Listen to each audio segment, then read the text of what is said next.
Disclosure and consciousness.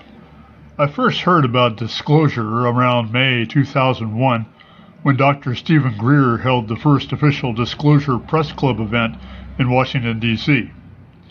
However, before that, through the 80s and 90s, I grabbed up everything I could find about extraterrestrial visitations and came to the realization that we are far from alone in this galaxy and in this universe.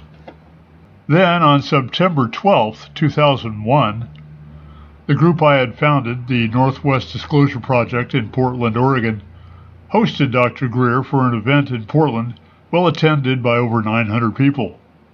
I was able to hang out with Greer, and he made himself candidly available to the insiders, assailing us with the latest disclosure info from his deep state sources.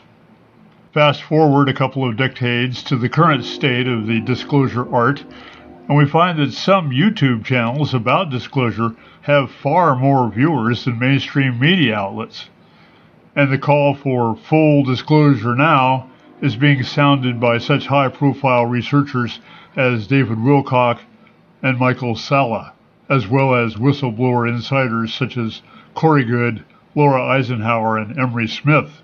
This movement has really taken off since the release of the documentary Above Majestic, which presents the extreme development and mind-boggling extent of a long-running secret space program engaged in by several governments around the world. Add to this the announcement by former President Trump of the formation of a space force that brought the disclosure people to their feet screaming, "There already is a space force!" Other cooler heads see that announcement as more of another soft disclosure by a government.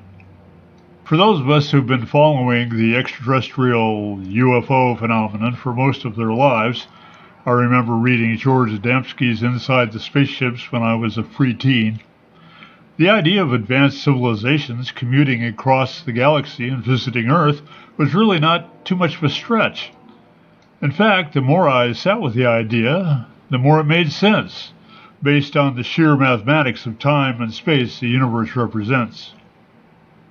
But for a while there in the early 90s, I entertained Terence McKenna's view that the UFOs represented the extreme human need to meet and greet a greater other, to the extent that humans will hallucinate extraterrestrial flying objects as proof to themselves of this mysterious and unknowable greater other.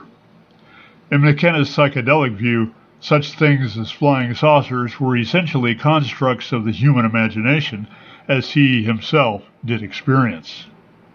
As time wore on and more information got released by whistleblowers deep inside these covert and compartmentalized black military projects, often putting their lives at risk, I snapped out of the McKenna hallucination into a much more biocentric view of the universe.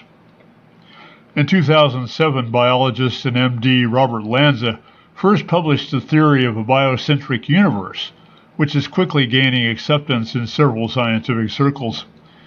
The theory states that the universe is created by living consciousness, and that biological life as we know it is far more the rule than the exception throughout the universe. Other experiments, such as the phantom DNA test by Russian physicists, showed that when photons were applied to a single strand of DNA, once the DNA itself was removed, the light itself remained in the double helix pattern. This suggests that the entire universe is infused with a sort of energy matrix that exists to create and sustain life. Now, put these concepts together with hundreds and thousands of reports of ETs and their craft, and it really isn't a stretch to believe.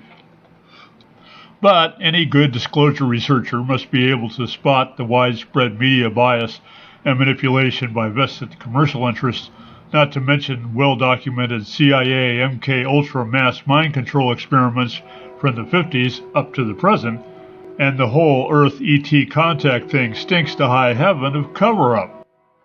Of course, we're not the only humans in the galaxy.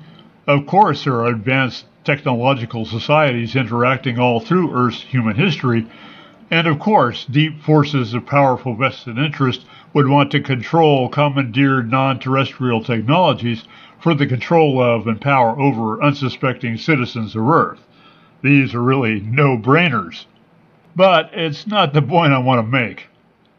Human consciousness is on a steep trajectory of evolution upward, and the thrust of the evolution is an expansion of consciousness into cosmic awareness that we are all one with the universe.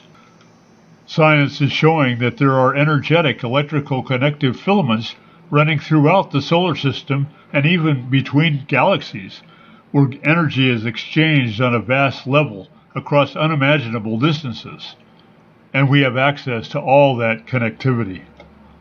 Evolution is exerting inexorable pressure upon the human genome to expand consciousness way beyond where we have been culturally trained to be focused or distracted.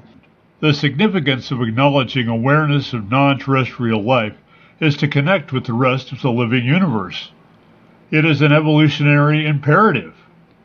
I would go so far as to say that to deny the existence of living, breathing, building, traveling civilizations beyond our solar system is to deny our own destiny.